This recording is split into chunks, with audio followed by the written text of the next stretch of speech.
ആഴിയിൻ ആഴങ്ങളിൽ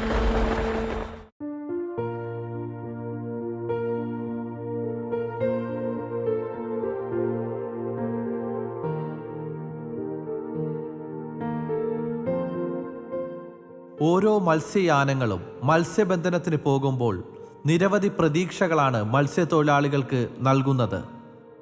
ആത്മീയത മുറുകെ പിടിച്ച് മത്സ്യബന്ധനം തൊഴിലായി സ്വീകരിച്ച മത്സ്യത്തൊഴിലാളികളുടെ ആത്മീയ അനുഭവങ്ങളിലൂടെയുള്ള യാത്ര. ആഴിയിൻ ആഴങ്ങളിൽ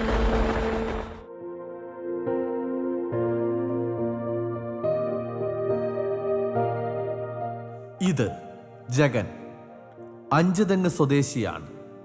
മത്സ്യബന്ധനം തൊഴിലായി സ്വീകരിച്ച ഇദ്ദേഹം നിരവധി ആത്മീയ അനുഭവങ്ങളിലൂടെ കടന്നുപോയിട്ടുണ്ട്. ആഴിയിൻ ആഴങ്ങളിലൂടെ മനസ്സ് തുറക്കുകയാണ് ജഗൻ. നമസ്കാരം, എൻ്റെ പേര് ജഗനാണ്. താമസിക്കുന്നത് അഞ്ചിയങ്ങാണ്. എനിക്കിപ്പോഴും 45 വയസ്സായി. ഞാൻ എൻ്റെ ചെറു പ്രായം മുതൽ മത്സ്യത്തൊഴിലാളിയാണ്. അപ്പോൾ എനിക്ക് 18 വയസ്സ് വരെയാണ് ഞാൻ മത്സ്യത്തൊഴിലാളി ആയത്. എൻ്റെ പിതാവ് കടലിൽ മത്സ്യം പിടിക്കുന്ന ആളായിരുന്നു. അപ്പോൾ അങ്ങനെ ഞാൻ മത്സ്യബന്ധനത്തിന് പോയി.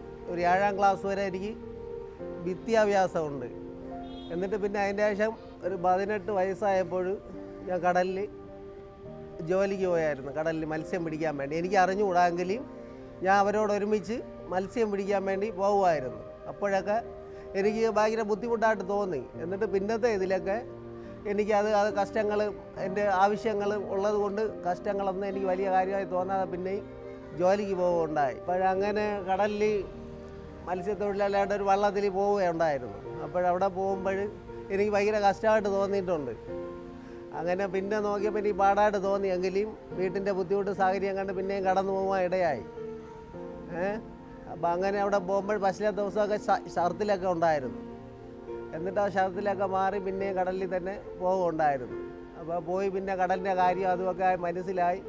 പിന്നെ അങ്ങനെ തന്നെ തുടർന്നും അങ്ങനെ തന്നെ പോകാൻ വേണ്ടി മനസ്സിൽ തീരുമാനം ഉറച്ച് അങ്ങനെ തന്നെ പോയിക്കൊണ്ടിരുന്നായിരുന്നു. അങ്ങനെ കടലിൽ പോകുമ്പോൾ കാറ്റും അന്തരീക്ഷവും ഇതൊക്കെ വരുന്ന സമയത്ത് നമ്മൾ ഭയം ഉണ്ടായിരുന്നു. എന്നാലും അവിടെയൊക്കെ നമ്മൾ ദൈവത്തിൽ ആശ്രയിച്ചൊക്കെ പിന്നെയും പോകും. നമ്മളെ ഉപജീവന മാർഗ്ഗം അത് ആയതിൻ്റെ പേരിൽ നമ്മൾ പിന്നെയും കടന്ന് അങ്ങനെ തന്നെ പോകും.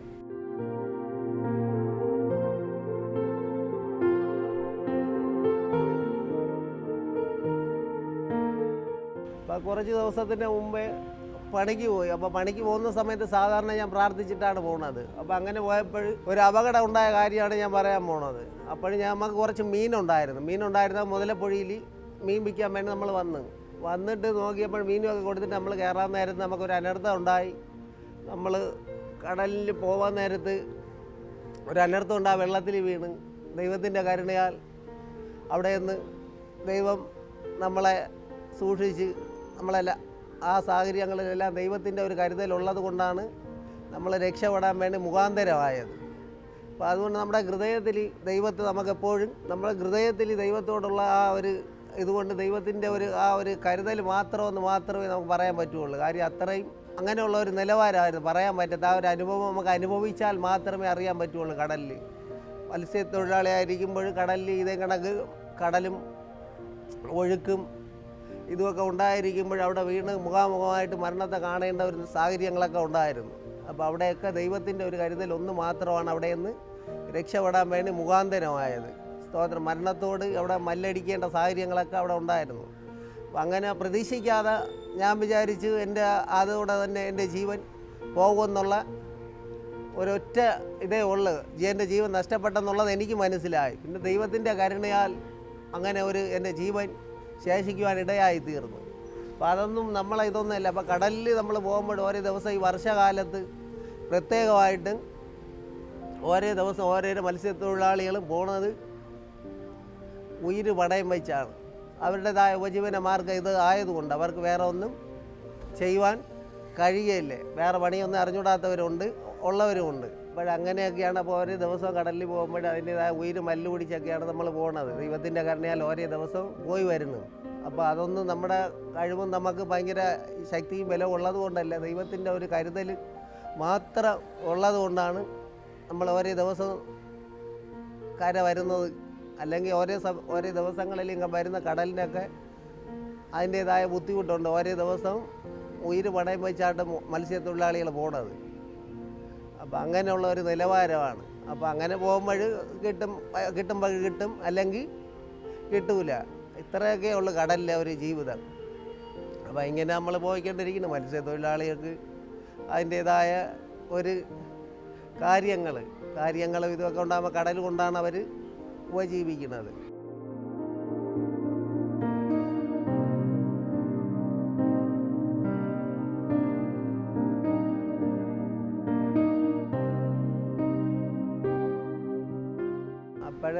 അപ്പോൾ എനിക്ക് ഞാനൊരു കത്തോലിക്ക സമുദായത്തിൽ പോണ ഒരു വ്യക്തിയായിരുന്നു. അപ്പോൾ പോകുമ്പോൾ എനിക്ക് അവിടെ നിന്ന് ചില വചനങ്ങൾ കേൾക്കുവാൻ ഇടയായി തീർന്നപ്പോൾ എനിക്ക് കത്തോലിക്ക സമുദായമായിട്ട് അങ്ങനെ പോകുമ്പോൾ എൻ്റെ മനസ്സിൽ ഒരു ദൈവവചനത്തിൻ്റെ ഒരു ഇടപെടൽ ഉണ്ടായി. അപ്പം അങ്ങനെ ഉണ്ടായപ്പോൾ അന്ന് മുതൽ എനിക്ക് ദൈവത്തെ അനുസരിച്ച് ജീവിക്കുന്ന മാതൃക ഉള്ളവരുടെ അനുസരിച്ച് പോകണമെന്നുള്ള ഒരു തോന്നൽ എൻ്റെ ജീവിതത്തിലുണ്ടായി. അപ്പോൾ അന്ന് മുതൽ ഞാൻ പോയി ദൈവികമായിട്ട് കാര്യങ്ങൾ, ദൈവത്തിൻ്റെ സത്യമായ വചനം മനസ്സിലാക്കുവാനും പഠിക്കുവാനും ഇടയായി തീർന്നു. അന്ന് മുതൽ എൻ്റെ ജീവിതം മാറുവാൻ കർത്താവ് സഹായിച്ചു. അപ്പോൾ അങ്ങനെ ആയിരുന്നപ്പോൾ അന്ന് മുതൽ എൻ്റെ ജീവിതത്തിൽ പാവസ്വഭാവങ്ങൾ മാറുവാനും ദൈവികമായിട്ട് വളരുവാനും ദൈവത്തെ അനുസരിച്ച് ജീവിക്കുന്നവരോടുകൂടെ പോകണമെന്നുള്ള ഒരു ആഗ്രഹം എനിക്കുണ്ടായിരുന്നു. അങ്ങനെ എനിക്ക് അവരോടുകൂടെ പോകുവാൻ ദൈവ മുഖാന്തരങ്ങൾ ഒരുക്കി. അന്ന് മുതൽ ദൈവത്തിൻ്റെ സത്യമായ വചനങ്ങളെയും അതിൻ്റെ ഇടപെടലുകളെയും കേട്ടപ്പോൾ സ്തോത്രം അന്ന് മുതൽ ഞാൻ അനുദപിക്കുകയുണ്ടായി. അനുദപിച്ചതിന് ശേഷം എൻ്റെ ജീവിതത്തിലൊരു മാറ്റം, എൻ്റെ പഴയകാല ജീവിതത്തിലെ പാവങ്ങളൊക്കെ ക്ഷമിച്ചു തന്നതായിട്ടുള്ള എൻ്റെ ജീവിതത്തിൽ അത് മനസ്സിലാക്കുവാൻ കഴിഞ്ഞു. അങ്ങനെ അന്ന് മുതൽ എൻ്റെ ജീവിതത്തിൽ ഒരു മാറ്റം ഉണ്ടായപ്പോൾ അന്ന് മുതൽ ഇന്ന് വരെ പാവ സ്വഭാവങ്ങളെ വിട്ട് ദൈവത്തെ അനുസരിച്ച് ജീവിക്കുവാൻ വേണ്ടി ദൈവം മുഖാന്തരങ്ങൾ ഒരുക്കണം. സ്തോത്രം. അപ്പം അങ്ങനെ ആയിരിക്കുമ്പോൾ എനിക്ക് ഒരു കഷ്ടങ്ങൾ അനുഭവിക്കുന്ന സമയത്ത്, ഒരു കഷ്ടത്തിലൂടെ കടന്നു പോകുന്ന സമയത്ത് ഒരു ദൈവത്തിൻ്റെതായ ഒരു കർത്താവിനെ ദർശിക്കുവാൻ ഇടയായി തീർന്നു. അത് നമ്മുടെ ഈ അശരീരമായിട്ടുള്ള കണ്ണുകൊണ്ട് കാണുവാൻ കഴിയില്ല. ആത്മീക കണ്ണുകൊണ്ട് മാത്രമേ നമുക്ക് ദൈവത്തെ കാണുവാൻ കഴിയുള്ളൂ. അങ്ങനെ അന്നു മുതൽ എൻ്റെ ജീവിതത്തിൽ ഒരു മാറ്റം വരുവാനിടയായി. അന്നു മുതൽ ദൈവഭയത്തിൽ ജീവിക്കുവാനും സ്തോത്രം. അങ്ങനെ ദൈവത്തിൻ്റെ ചില സാഹചര്യങ്ങളിൽ സ്തോത്രം ദൈവത്തിൻ്റെ ആത്മാവ് സംസാരിക്കാറ് ഉണ്ട്. അപ്പോൾ ആ സംസാരം നമ്മുടെ ഹൃദയത്തിൻ്റെ അന്തർഭാഗത്താണ് ആ സംസാരം കർത്താവ് സംസാരിക്കുന്നത്, കേൾക്കുന്നത്. അപ്പോൾ അങ്ങനെ ആ സംസാരിക്കുമ്പോൾ നമ്മളോട് സംസാരിക്കുന്ന ദൈവത്തെ നമുക്ക് അനുഭവിച്ചറിയുവാൻ, രുചിച്ചറിയുവാനൊക്കെ ഇടയാവും. ദൈവത്തിൻ്റെ ഒരു ഇടപെടല ഒരു മനുഷ്യൻ ഒരു പുതിയ സൃഷ്ടിയായിട്ട് ജീവിക്കുന്നത്. ഒരു മനുഷ്യൻ്റെ ദൈവത്തിൻ്റെ ഒരു ഇടപെടലില്ലാതെ ഒരു മനുഷ്യന് പുതിയ ഒരു ജീവിതം നയിക്കുവാൻ വേണ്ടി പറ്റുകയില്ല. ഇതെല്ലാം സൃഷ്ടിച്ച ഒരു ദൈവമുണ്ട്. ആകാശവും ഭൂമിയും സമുദ്രവും ഇതിലെല്ലാം ഉണ്ടാക്കിയ ഒരു ജീവനുള്ള ഒരു ദൈവമുണ്ട്. ആ ദൈവം മരണത്തെ ജയിച്ച് ഉയർത്തിരിക്കുകയാണ്. ആ ദൈവം തന്നെ വാസ്തവമായി അന്വേഷിക്കുന്നവർക്ക് ദൈവം അന്വേഷിക്കുന്നവർ കണ്ടെത്തും, മുട്ടുന്നവർക്ക് തുറക്കും, യാചിക്കുന്നവർക്ക് നൽകും. അപ്പോൾ അന്വേഷിക്കുമെങ്കിൽ തീർച്ചയായിട്ടും നമുക്ക് ദൈവത്തെ കണ്ടെത്തുവാൻ കഴിയും. അപ്പോൾ ഈ ദൈവം ആർക്കും മറഞ്ഞിരിക്കുന്ന ദൈവമല്ല. ദൈവം എന്ന് പറയുന്നത് സകല നമുക്ക് രക്ഷപ്പെടുവാനും യേശുക്രിസ്തുവിലൂടെ അല്ലാതെ നമുക്ക് വേറെ ഒരു ഇതിലും കൂടെ രക്ഷപ്പെടാൻ വേണ്ടി പറ്റൂല. മറ്റൊരുത്തലിൽ രക്ഷയില്ല. യേശുക്രിസ്തുവിലൂടെ മാത്രമേ രക്ഷയുള്ളൂ. യേശുക്രിസ്തുവിലൂടെ മാത്രമേ സ്വർഗരാജ്യത്ത് പ്രവേശിക്കാൻ പറ്റുള്ളൂ.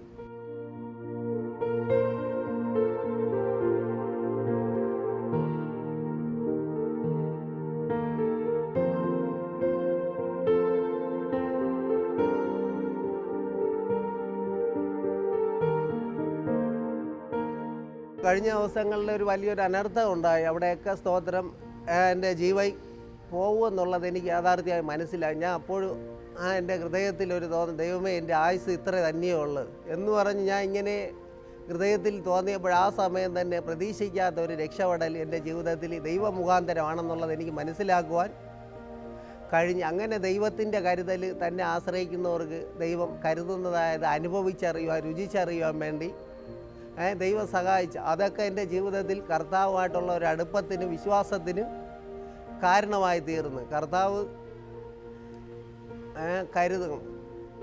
കർത്താവ് ദൈവത്തിൽ ആശ്രയിക്കുന്നവരെ സൂക്ഷിക്കുകയും പരിപാലിക്കുകയും ചെയ്യുന്ന ദൈവത്തിൻ്റെ ഒരു സംരക്ഷണമാണ്. അപ്പോൾ അങ്ങനെ പിന്നെയും സ്തോത്രം, അത് നമുക്ക് ദൈവത്തെ ഭയപ്പെടുന്നത് കൊണ്ട് മരണം നമ്മുടെ ജീവിതത്തിൽ ഉണ്ടാവേണ്ട സാഹചര്യത്തെ പോലും നമ്മൾ പേടിക്കേണ്ട ദൈവത്തെ ഭയപ്പെട്ടാൽ നമുക്ക് മരണത്തെ പോലും ഭയപ്പെടേണ്ട കാര്യമില്ല. കർത്താവ് യേശുക്രിസ്തു വിശ്വസിച്ചാൽ നീയും നിൻ്റെ കുടുംബം രക്ഷ പ്രാപിക്കും. എന്നിൽ വിശ്വസിക്കണം, മരിച്ചാലും ജീവിക്കും എന്നുള്ള ഒരു ഉറപ്പുണ്ട്. അപ്പോൾ അതുകൊണ്ട് നമുക്ക് മരണത്തെക്കുറിച്ച് ഭയമില്ലേ. കർത്താവിൽ എന്നിൽ വിശ്വസിക്കണം, മരിച്ചാലും ജീവിക്കും എന്ന് പറഞ്ഞതുകൊണ്ട് നമുക്ക് മരണത്തെക്കുറിച്ച് ഭയമില്ല. അതുകൊണ്ട് പിന്നെ നമ്മൾ ധൈര്യത്തിൽ പോകണം. നമ്മൾ ജനിച്ചാൽ എന്നായിരുന്നാലും ഒരു ദിവസം മരിക്കുക തന്നെ ചെയ്യും. നമ്മുടെ ജീവൻ എവിടെയാണ് തീരണമെന്നുള്ളത് തീരുമാനിക്കുന്നത് ദൈവമാണ്. അപ്പോൾ അതുപോലെ തന്നെ ആ മരണസമയത്ത് നമ്മളവിടെ എത്തുവാൻ ഇടയായിത്തീരും എന്നുള്ള ബോധം ഉള്ളതുകൊണ്ട്, അത് മനസ്സിലാക്കുന്നത് കൊണ്ട് നമുക്ക് പിന്നെയും ധൈര്യത്തോടെ പോകാൻ വേണ്ടി മരണമായിരുന്നാലും എന്തരായിരുന്നാലും ധൈര്യത്തോടെ പോകാൻ വേണ്ടി ദൈവത്തിൻ്റെ ഒരു കരുതലും ഒരു ഇടപെടലും ഒരു സംരക്ഷണം ഉള്ളതുകൊണ്ട് നമുക്ക് പിന്നെയും ഏത് മരണ സാഹചര്യം ഒരു അനർത്ഥം വന്നാലും നമ്മൾ അവിടെ ഒന്നും ഭയപ്പെടാതെ പിന്നെയും കർത്താവിൽ ആശ്രയിച്ച് മുമ്പോട്ട് പോകും.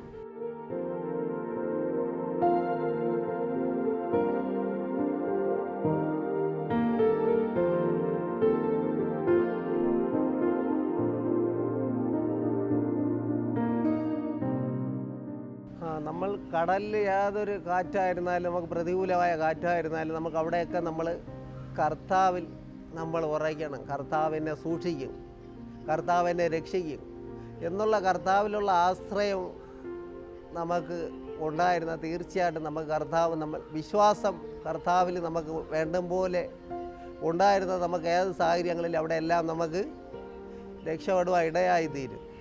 അല്ലെങ്കിൽ ആ കർത്താവിൽ ഏത് സാഹചര്യം ഒരു കാറ്റ് വന്നാലും ഒരു കടലിൻ്റെ ഇത് വന്നാലും അവിടെയൊക്കെ സ്തോത്രം നമുക്ക് പ്രതികൂലമായ സാഹചര്യങ്ങൾ വന്നാലും അവിടെയൊക്കെ നമുക്ക് കർത്താവിൽ ആശ്രയിച്ച് ദൈവഭയത്തിൽ ദൈവം എന്നെ രക്ഷിക്കണമെന്നുള്ള ഒരു ഏക്കവും ഒരു ഇതും നമ്മുടെ ജീവിതത്തിൽ ഉണ്ടായിരിക്കണം. എപ്പോഴും ഒരു ദൈവത്തോടുള്ള ഒരു ഭക്തിയും വിശ്വാസവും നമ്മുടെ ജീവിതത്തിൽ ഉണ്ടായിരിക്കേണ്ടത് അത്യാവശ്യം.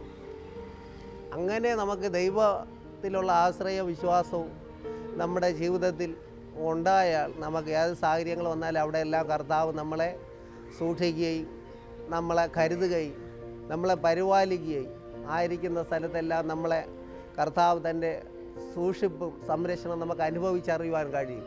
നമ്മൾ കർത്താവിൽ ആശ്രയിക്കുക. എവിടെ പോയാലും ഏത് ജോലിയോടുള്ള ബന്ധത്തിൽ നമുക്ക് ആശ്രയിക്കേണ്ടത് കർത്താവിനെ ആശ്രയിക്കണം, കർത്താവിൽ വിശ്വസിക്കണം. അതൊക്കെ നമ്മുടെ ജീവിതത്തിൽ അത് നമുക്ക് ദൈവത്തെ അനുഭവിക്കാനും ദൈവത്തെ അനുഭവിപ്പാനും ദൈവത്തെ അറിയുവാനും ഒക്കെ സ്തോത്ര ആ സാഹചര്യങ്ങൾ നമുക്ക് ഒരു രക്ഷ ഉണ്ടാകുമ്പോൾ നമുക്ക് ആ കർത്താവ് നമ്മളെ കരുതെന്നുള്ള യാഥാർത്ഥ്യം നമുക്ക് മനസ്സിലാക്കുക. ദൈവത്തിൽ നമ്മൾ ആശ്രയിച്ച ദൈവമേ, ഞാൻ ഉപജീവന മാർഗത്തിലേക്ക് കടന്നു പോകുന്നു. കർത്താവിൻ്റെ സാന്നിധ്യവും കരുതൽ നിങ്ങളോടുകൂടെ ഇരിക്കണം. ഒരാപത്ത് അനർത്ഥം കൂടാതെ ഞങ്ങളെ പരിപാലിക്കണം. ദൈവം ഞങ്ങളെ കർത്താവ് ഞങ്ങളെ പരിപാലിക്കണം എന്ന് പറഞ്ഞ് ദൈവത്തോട് നമ്മൾ പ്രാർത്ഥിച്ചിട്ട് ദൈവമേ എൻ്റെ കരങ്ങൾ ഞങ്ങളെ ഏൽപ്പിക്കും. നിങ്ങളുടെ ജീവിതത്തിൽ എന്തു വന്നാലും കർത്താവ് കരുതണം, സൂക്ഷിക്കണം.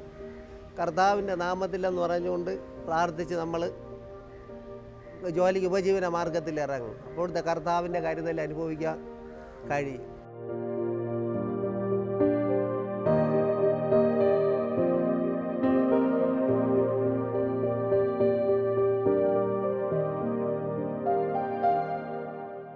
ഓഹി എടുക്കുന്ന സമയം പോലും നമ്മൾ കടലിലുണ്ടായിരുന്നു. അപ്പോൾ പോലും നമുക്കത് അവിടെ ദൈവം നമ്മളെ സൂക്ഷിച്ചു പരിപാലിച്ചു. ഒരു അനർത്ഥവും സംഭവിക്കാത്ത രീതിയിൽ നമ്മളെ ദൈവം അവിടെയും സൂക്ഷിക്കുന്ന ഒരു കരുതൽ നമുക്കവിടെ മനസ്സിലാക്കുവാൻ കഴിഞ്ഞു. അങ്ങനെ ദൈവത്തിൻ്റെ കൃപയാൽ കർത്താവിൽ വിശ്വസിക്കുക ആശ്രയിക്കുകയും ചെയ്യുന്നതുകൊണ്ട് ദൈവം ആ മുഖാന്തരങ്ങളൊക്കെ നമുക്ക് അതൊന്നും നമ്മളെ ബാധിക്കാത്ത നിലവാരത്തിൽ കർത്താവ് നമ്മളെ സഹായിച്ചു. അത് മാത്രമേ നമുക്ക് പറയാവുള്ളൂ. ബൈബിളിൽ ഭീരുക്കൾ, അവിശ്വാസികൾ, അറയ്ക്കപ്പെട്ടവർ, കൊലപാതകന്മാർ, ദുർനടപ്പുകാർ, ക്ഷുദ്രക്കാർ, ബിംബാരാധികൾ എന്നിവർക്കും പോഷ്ക് പറയുന്ന ഏവർക്കുമുള്ള ഓഹരി തീയും ഗന്ധകവും കത്തുന്ന പൊയ്കയും എത്രേ. തൻ്റെ പുത്രനിൽ വിശ്വസിക്കുന്ന ഏവനും നശിച്ചു ആ നിത്യജീവൻ പ്രാപിക്കേണ്ടതിന് ദൈവം അവനെ നൽകുവാൻ തക്കവണ്ണം ലോകത്തെ സ്നേഹിച്ചു. അപ്പം ബൈബിളിലെ വാക്കുകളാണ് എന്നെ ഒരു മനുഷ്യനാക്കി തീർത്തത്. ബൈബിളിലെ വചനങ്ങളാണ് ഒരു മനുഷ്യനെ ശരിക്കും കണ്ണാടിയിൽ കാണുന്നത്. വചനം എന്ന് പറയുന്നത് ഒരു കണ്ണാടിയാണ്. ആ കണ്ണാടിയിലൂടെ മാത്രമേ നമ്മുടെ സ്വഭാവം മനസ്സിലാവുകയുള്ളൂ, നമ്മൾ ഏത് ലെവലായിരുന്നെന്നുള്ളത്. ഒരു മനുഷ്യൻ എങ്ങനെ ആയിരിക്കണം, എങ്ങനെ ആവരുത്, അതിനെക്കുറിച്ചുള്ള ഫുൾ ഡീറ്റെയിൽസും ബൈബിളിൽ നമുക്ക് കാണുവാൻ ഇടയായി തീരും. അപ്പം അങ്ങനെ വചനപ്രകാരം മാത്രം വചനങ്ങൾ കേൾക്കുമ്പോൾ അയ്യോ ഇതാണല്ലോ ദൈവത്തിൻ്റെ ഇഷ്ടം എന്തരാണെന്ന് മനസ്സിലാക്കണമെങ്കിൽ ദൈവത്തിൻ്റെ വിശുദ്ധ ബൈബിളിലൂടെ ദൈവത്തിൻ്റെ ഇഷ്ടം മനസ്സിലാക്കാൻ പറ്റുള്ളൂ. ദൈവം ഒരു മനുഷ്യനെ സൃഷ്ടിച്ചത് എന്തിനു വേണ്ടി, ദൈവം ഒരു മനുഷ്യനെക്കുറിച്ച് എന്ത് ആഗ്രഹിക്കണം, ഏത് ലെവലാവണമെന്നുള്ളത് ദൈവവചനത്തിൽ മാത്രം. ദൈവസത്യം, ദൈവത്തിൻ്റെ വചനങ്ങൾ സത്യം. അപ്പോൾ അതിലൂടെ മാത്രമാണ് നമുക്ക് സത്യങ്ങൾ മനസ്സിലാക്കുവാൻ കഴിയുന്നത്. മുമ്പ് ഉണ്ടായിരുന്നത്, ഇപ്പോൾ നടക്കുന്നത്, പിന്നെ നടക്കാൻ പോകുന്ന സംഭവങ്ങൾ വരെ ബൈബിളിലാണ് എഴുതിയിരിക്കുന്നത്. ആകാശം മാറും, ഭൂമി മാറും, എൻ്റെ വചനത്തിനോ ഒരു മാറ്റവുമില്ല. അപ്പോൾ മാറ്റമില്ലാത്തതാണ് ദൈവത്തിൻ്റെ വചനം. അപ്പോൾ ആ വചനമാണ് ഒരു മനുഷ്യൻ വചനത്തിൽ നിലനിൽക്കണം. കർത്താവ് യേശുക്രിസ്തു പറയാൻ ഇടയായി തീർന്ന്, നിങ്ങളെൻ്റെ വചനത്തിൽ നിലനിന്നാൽ നിങ്ങളെൻ്റെ ശിഷ്യന്മാരാവും. ശിഷ്യന്മാരായ സത്യം അറിയും, സത്യം നിങ്ങളെ സ്വതന്ത്രരാക്കുകയും ചെയ്യും. അപ്പോൾ കർത്താവിൻ്റെ വചനത്തിൽ നമുക്ക് നിലനിൽക്കുവാൻ ആഗ്രഹം ഉണ്ടെങ്കിൽ നമ്മൾ സത്യം അറിയും എന്തരാണെന്നുള്ളത്. സത്യം അറിഞ്ഞാൽ ആ സത്യം നമ്മളെ സ്വതന്ത്രരാക്കും. പല അടിമത്വങ്ങളിൽ നമ്മളായിരിക്കുന്നതായ ആ പാരമ്പര്യം എന്നൊക്കെ നമുക്ക് ഒരു സ്വാതന്ത്ര്യം തരുവാൻ കർത്താവ് യേശുക്രിസ്തുവിൽ മാത്രമേ കഴിയുള്ളൂ. അതുകൊണ്ടാണ് കർത്താവ് പറഞ്ഞത്, കർത്താവ് പറഞ്ഞു സ്വാതന്ത്ര്യം, പുത്രൻ നിങ്ങളെ സ്വതന്ത്രരാക്കിയാൽ നിങ്ങൾ സാക്ഷാൽ സ്വതന്ത്രരായി തീരും. അപ്പോൾ പുത്രൻ സ്വതന്ത്രരാക്കിയാൽ മാത്രമേ നമ്മൾ സ്വതന്ത്രരായി തീരുള്ളൂ. പാപത്തു നിന്നുള്ള സ്വാതന്ത്ര്യം, നിത്യനാശത്തു നിന്ന്, അവിടെ നിന്നൊക്കെ നമ്മളെ സ്വാതന്ത്ര്യപ്പെടുത്തണമെങ്കിൽ നമ്മളെ രക്ഷിക്കുവാൻ കർത്താവിന് മാത്രമേ കഴിയുള്ളൂ. യേശുക്രിസ്തു മാത്രമാണ് ഏകദൈവം, സത്യദൈവം, താൻ മാത്രം ദൈവം. തന്നിലൂടെ മാത്രമേ ഭാവിക്ക് രക്ഷയും ഉള്ളൂ.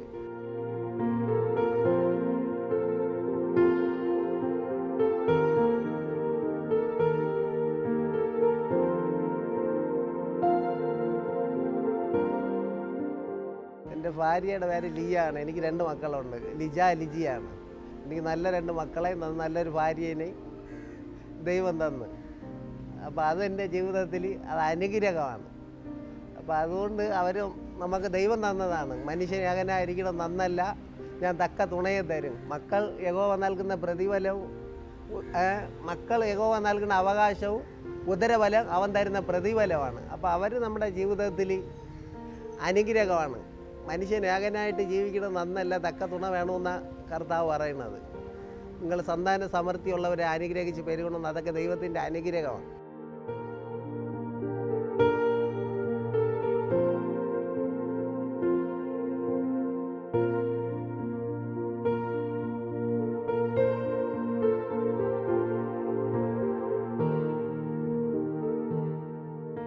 ഞാനും നമ്മളൊരു സഹോദരൻ്റെ മകനുമായിട്ട് നമ്മൾ കടലിൽ മത്സ്യം പിടിക്കാൻ വേണ്ടി പോയായിരുന്നു. അപ്പോൾ പോയപ്പോൾ പ്രതീക്ഷിക്കാതെ ഒരു അറ്റാക്ക് വന്ന് പുള്ളി വെള്ളത്തിൽ വീണ്. നമ്മൾ ആ പുള്ളീനെ വള്ളത്തിൽ വലിച്ച് കയറ്റുകയും പിന്നെ പുള്ളീനെ കൊണ്ട് കര വരികയും ചെയ്തു. അപ്പോൾ ആ ഒരു സംഭവത്തിൽ അങ്ങനെ ഒരു പ്രതീക്ഷിക്കാത്ത ഒരു സംഭവം ഉണ്ടായി. അപ്പോൾ അവിടെ നമ്മൾ കർത്താവിൽ ആശ്രയിക്കുന്നത് കൊണ്ട് അപ്പോൾ അതൊന്നും നമുക്ക് വലിയ പാടായിട്ടൊന്നും തോന്നിയില്ല. ദൈവം നമ്മളെ കൂടെ ഉണ്ടെന്ന് അറിയുന്നത് ചില അനർത്ഥ സാഹചര്യങ്ങളിൽ ആണ്. നമ്മൾ ചില കഷ്ടങ്ങളൊക്കെ അനുഭവിക്കുമ്പോഴാണ് നമുക്കവിടെ കർത്താവിനെ അറിയുവാൻ കഴിയുന്നത്. അവിടെയൊക്കെ കർത്താവ് നമ്മളെ നിലനിർത്തുകയും നമ്മളെ കർത്താവ് അതിനെയൊക്കെ അതിജയിക്കാനുള്ള ശക്തിയും തരുന്നത്. അയ്യോ എന്നെ കൊണ്ട് കഴിയില്ല, ഇത് ദൈവത്താൽ കഴിയണമെന്ന് മനസ്സിലാവണം. മനുഷ്യരാൽ അസാധ്യം, ദൈവത്താൽ അത് സാധ്യമെന്ന് ആ സംഭവങ്ങൾ നമ്മൾ നേരിട്ട് അത് അപ്പുറത്ത് കടക്കുമ്പോഴേ നമുക്ക് മനസ്സിലാവുള്ളൂ ഇത് ദൈവത്താൽ സംഭവിച്ചതാണെന്നുള്ളത്.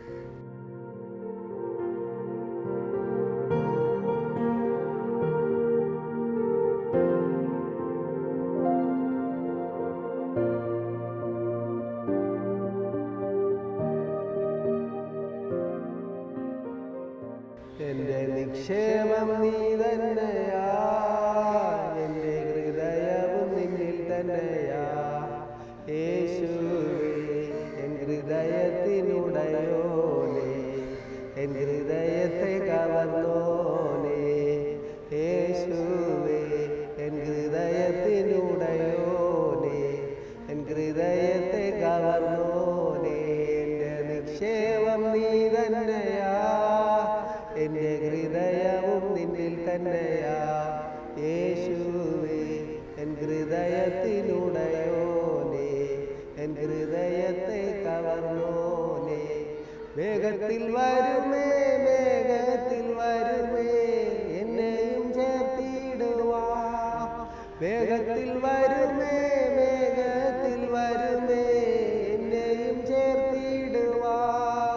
കണ്ണുനീർ തുടയ്ക്കൂ യേശുനാഥനെ, മാറാനാഥ മാറാനാഥ. കണ്ണുനീർ തുടയ്ക്കൂ യേശുനാഥനെ, മാറാനാഥ മാറാനാഥ. എൻ്റെ നിക്ഷേപം നീ തന്നെയാ, എൻ്റെ ഹൃദയവും നിന്നിൽ തന്നെയാ. എൻ്റെ നിക്ഷേപം നീ തന്നെയാ, എൻ്റെ ഹൃദയവും നിന്നിൽ തന്നെയാ. കൺകളാൽ കാണുമേ, കൺകളാൽ കാണുമേ, എൻ പ്രിയ രക്ഷകനെ. കൺകളാൽ കാണുമേ, കൺകളാൽ കാണുമേ, എൻ പ്രിയ രക്ഷകനെ. സുന്ദര